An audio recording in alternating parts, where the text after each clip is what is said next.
Let's go for a walk.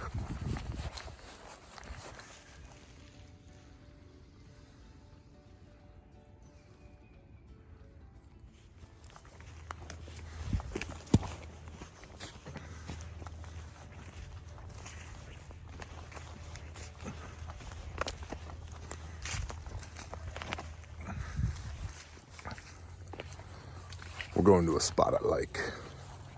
I don't know if I've ever been there before with y'all.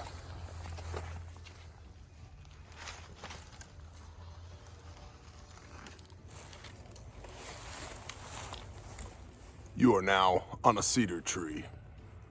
Good morning, everybody. It's Bear with BearIndependent.com. I love this little clearing. The woods break out to this little clearing, and it's gorgeous. It's absolutely gorgeous. But that's not what we're here to talk about, are we? We're actually going to take a page out of the book of Bear. Come on, fingers, cooperate.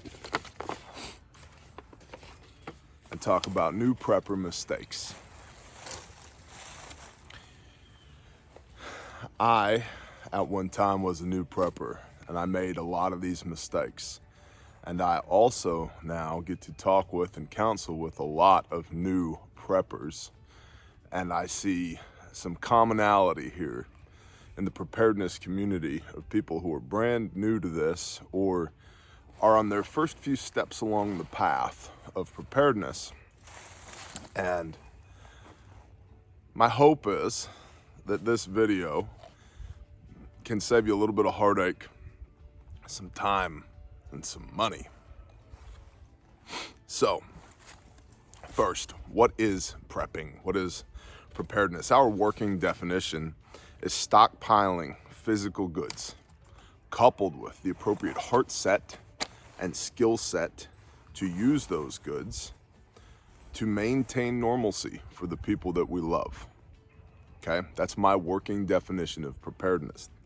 That's what we do and why we do it. In light of that, the first grievous error that I see with new preppers is all gear, no training. You know, and I was gonna use this tripod that I've got on my pack, but I didn't. I thought you'd be more comfortable on this cedar tree. Just felt right. But a lot of people start with equipment and they start stockpiling equipment and they have no idea how to actually use it. They have the cool guy rifle, but it's not zeroed. They have the high-speed tactical blowout kit. Got one on my pack. Wrong side. There it is right there. A bare minimum. They don't know how to use it. Possession does not equal proficiency. Simply because you own something doesn't mean you own the skills to use it. And so, while yes, we should be stockpiling material goods, we should know how to use the material goods that we're stockpiling. Same goes for food storage. How many people have long-term food storage, which you should, but have no idea how to use it, no idea how to cook with it. So possession does not equate to proficiency. If you have the rifle, go zero it and get some training. If you have the med kit, learn how to use it. If you have the food storage, cook with it. So forth and so on. The water filter, whatever, okay? The tactical bushcraft soldier's knife. I've seen a lot of guys with $400 knives with $3 knife skills. And it's not bravado, it just means learn how to use your stuff. If you can't actually use it, you might as well not have it. Number 2 is a bug out bag without a bug out location or a bug out plan. I've discussed this ad nauseum. You should have a bug out bag, but it is just one part, one facet of the bug out plan. What that bug out plan looks like is where are we going, which is the bug out location. How are we getting there, which is the bug out vehicle. What's going in the bug out vehicle, that's your bug out kit. And part of the bug out kit is your bug out bag, because we acknowledge that ultimately all systems degrade into man-portable systems, meaning we have to be able to carry the most important stuff on our back. But I would like to, if I could, take more than that. I would like to, if I could, make more time, make more distance than what my 2 feet will give me. And for those of us with wives and children, you might be hardcore. Your 4-year-old's probably not. Okay, so a bug out plan is based around the bug out location. Where are we going? Which determines the bug out vehicle. How are we going to get there? Inside of that bug out vehicle goes the bug out kit, which is all the things we'd like to have. And part of that bug out kit is the bug out bag, which is all the stuff that we must have, that we need to have. Non-negotiable, we must have this stuff, because if the bug out vehicle breaks down or the road's blocked or whatever, or something happens, ultimately all systems degrade into man-portable systems, meaning shoulder your ruck. Now we're going to walk from here to there with the most important stuff on our back. Number 3 is no long-term water plan. I've heard this from a lot of people. Well, I'll just figure it out, or I'll just find some, or well, I know there's a creek over there, or there's a retention pond a half a mile from my house. And you should do the best that you can, but don't let the best that you can be an excuse to do nothing or to half-ass it. Where do predators hunt? Watering holes. If we find ourselves in some type of scenario that's filled with predators, 2-legged or 4-legged, where do predators hunt? The watering hole. So, and even if that retention pond is a half mile away, that's a 1 mile round trip. How much water are you going to need? 3 to 5 gallons per person per day. Yes, in a survival scenario, a 1 gallon allotment will do ya. But ideally, you take your body weight, you divide it by 2. That's how many ounces you need in a day of water, just regular. So if you weigh 200 pounds, that's 100 ounces or about 3 liters. Now, when you're engaged in strenuous activity, you need to double that. That's 6 liters. You're already at 1.5 gallons right there. Plus hygiene, 2 gallons. Plus you need to cook all the food that you got. Most of the food, most preparedness food, long-term food, is dehydrated, freeze-dried. It's not constituted. So you need water to cook with as well. That's your 3 gallons right there. And that's basic. So 3 to 5 gallons per person per day. Let's say there's 5 people in your house. That's 25 gallons of water a day. Yeah, you could get a garden cart. You could fill it with 5-gallon buckets. You could fill those 5-gallon buckets from the retention pond after you pull them a half a mile to the retention pond with the garden cart. Fill them up, pull them back, filter them or boil them or treat them, and then make use of that water. But there's probably a better way that you could be doing that. So most new preppers have no long-term water plan, and I would strongly encourage you to develop one or several. 4, fitness and or endurance is subpar, says the guy who uses the hashtag tactical fat guy on Instagram. However, I can shoulder this pack or any other pack that I have and walk all day with it.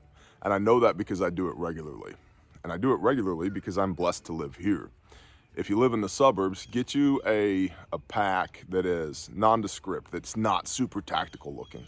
Fill it with weight, 35 to 50 pounds, and walk around your neighborhood with it. To practice, to build that endurance. Body weight calisthenics. Whatever you can do. Physical fitness, again, acknowledging that all systems degrade, devolve into man-portable systems. If you can't carry those systems, they don't matter, right? Or you're gonna make 3 miles a day. Are you really bugging out at that point? Because the idea of bugging out is to expediently get from point A to point B, from where things are bad to where things are less bad and or good. And we're gonna be doing that in many cases with our own 2 feet. From a security standpoint, are you capable of patrolling? Mark Ripito said, strong people are harder to kill and more useful in general. Be a strong people. Number 5 is rushing. People are overwhelmed when they come to preparedness, and they see it legitimately as a way to combat the insecurities of the world. And it is that. Remember, our working thesis on what prepping is stockpiling physical goods coupled with the appropriate heart set, being right here, and mindset and skill set to maintain normalcy for the people that we love. And so when we see normalcy rapidly degrading, we look for ways to try and maintain that, to sustain that. And preparedness is an excellent way to do that, says me. But people rush into it and they don't really have a battle plan. They don't really know what they're doing. They haven't clearly defined the mission. They don't have any objectives. They don't have any lines of effort. They're just, shotgun approach. And because of that, you can waste a lot of time and a lot of money. You'd be better off setting goals, accomplishing those goals, then rejoicing that you accomplished those goals, and then setting new goals and executing on those. And so, like for food storage, get 3 months worth of food. I like a working pantry that will hold 3 months. And I realize not everybody's the same. Everybody has different financial abilities. Everybody has different living conditions. Everybody's in different geographical locations. I get that. But start with 3 months. And when you get 3 months, rejoice. Then go to 6 months.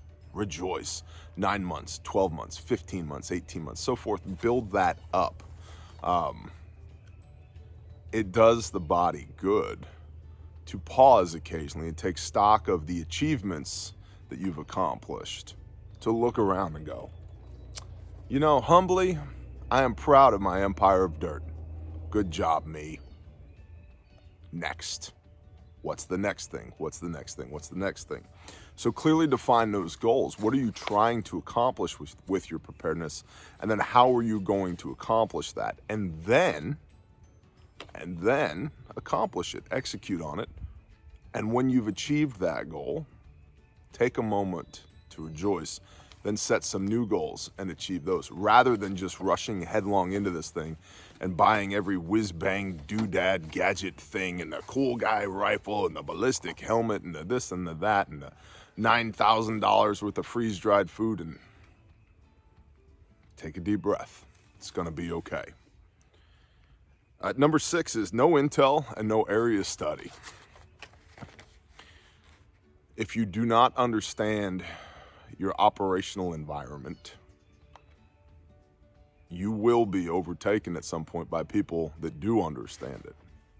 So intel is not watching YouTube videos, says the guy on YouTube, okay? Intel is much more than that. Intel is both independently verifiable and actionable. So there's a difference between information and intelligence. Intelligence we can actually do something with. We can extrapolate data out of it to determine our courses of action. What are we gonna do about it?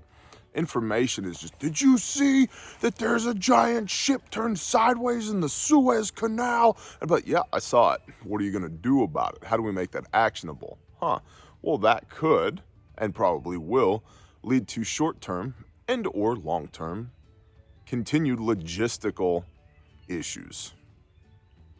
Why would that matter? Well, a lot of the things I'm dependent on come from the store. Maybe I should get those now, right? And now we can develop a course of action.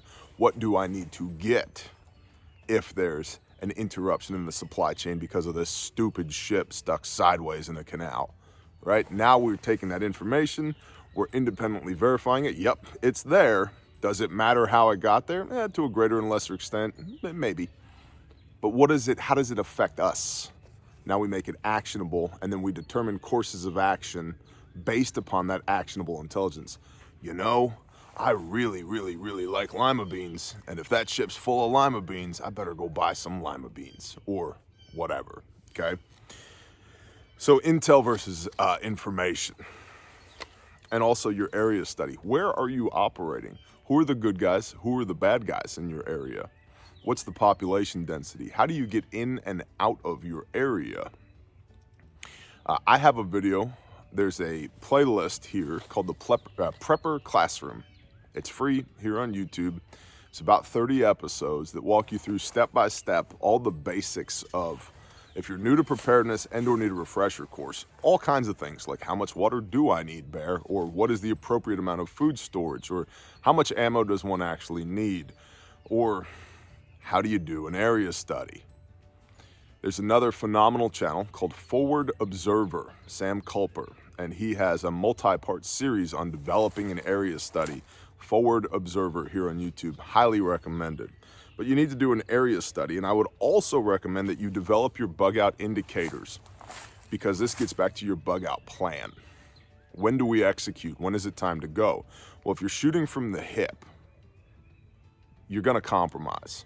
And if you compromise, it may be too late. So right now, while you're rational, while there's food in your belly, you should sit down and determine 6, 8, 10 things that you're concerned about. Literally make a checklist. And then determine how many of these things do I need to check off before it's time for us to go. Okay, those are your bug out indicators. That way you can systematically, rationally determine when it's time to exit your AO, i.e. bug out, man. Number 7, the lone wolf mentality. I could make it out here by myself indefinitely, Bear. Yes and no. On a long enough timeline, no, you can't. If you turn your ankle out here, you're now literally a casualty, okay? Casualty doesn't mean you're dead. You're a casualty. But you could be dead. If you can't move, you can't get food, you can't get water, you've got no backup.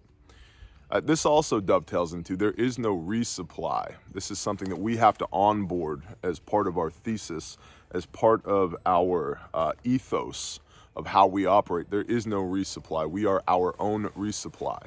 Well, if you are alone, there is nobody as part of your crew to resupply you.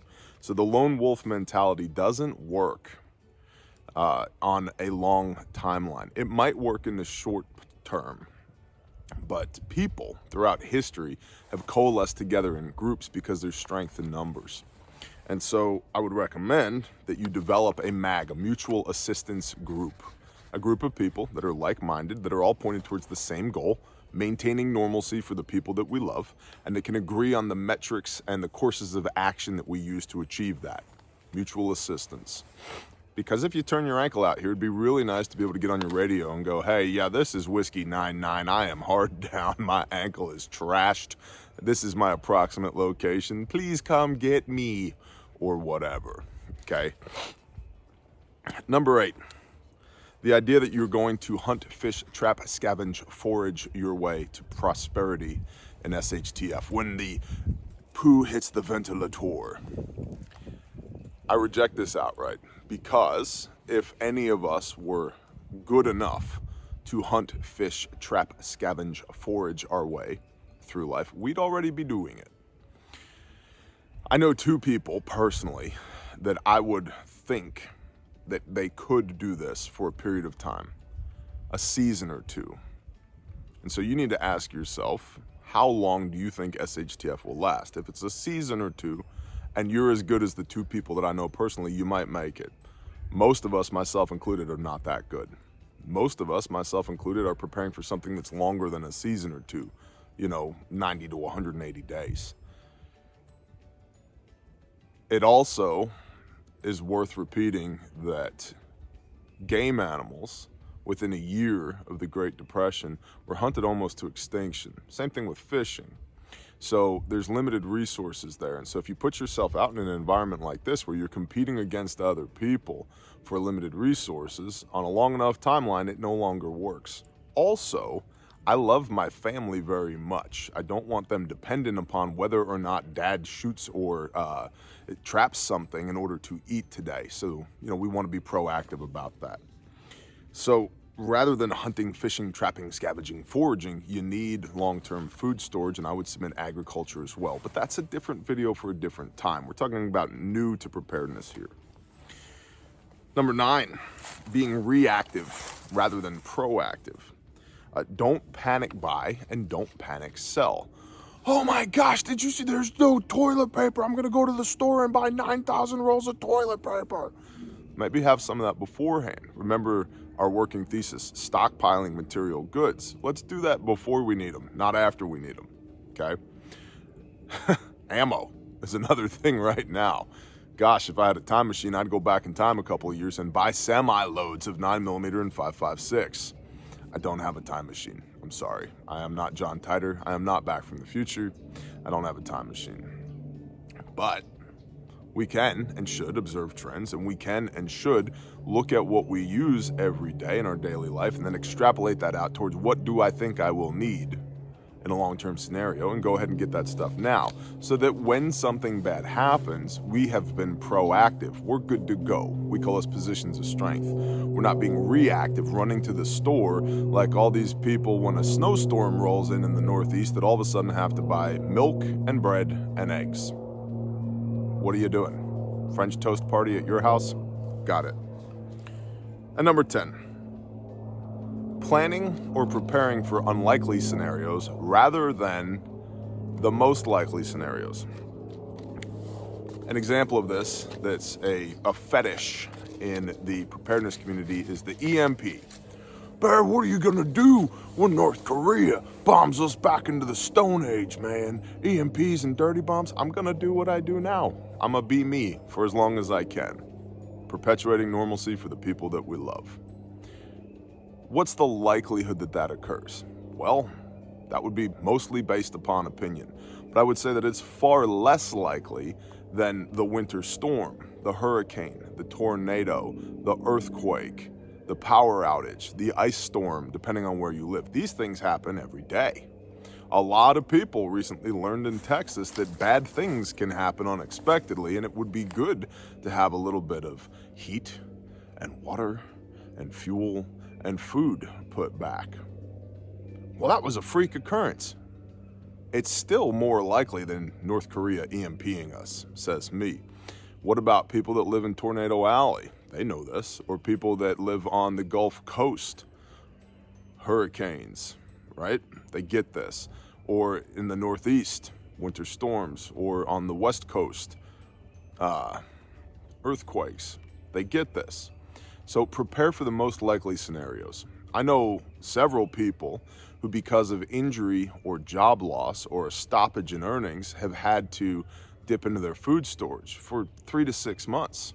And were blessed because they didn't have to go to the grocery store. And that was hundreds of dollars, if not thousands of dollars each month that they weren't spending on food because they had already done it. Then, when they returned to normalcy, they replenished their inventory so that they were back to that position of strength again. So rather than getting wrapped around the axles on the least likely scenarios, prepare for the most likely scenarios first, because that's going to give you your highest return on investment. I hope this helped.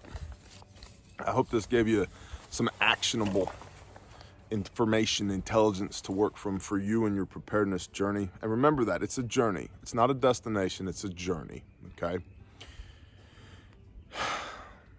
Be at peace. Yes, the world is crazy.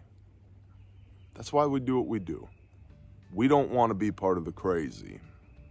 We want to be the good people that have the ability to act, to protect and bless the people that we love and the people around us, because we are good to go, because we're not dependent upon the system, the fragile logistics system and governmental systems and socioeconomic systems and political systems and monetary systems that are all kind of doing this right now. Praise the Father, I am not doing this right now, and neither should you be. So welcome. If you're new to preparedness, welcome. If you're new to this channel, please consider subscribing. That helps us greatly. Also, leave a comment down below. Let me know, which of these 10 are you transgressing right now? What do you need to work on? And also in the comments, what would you like to see next out of the Bear Independent channel? Bless y'all.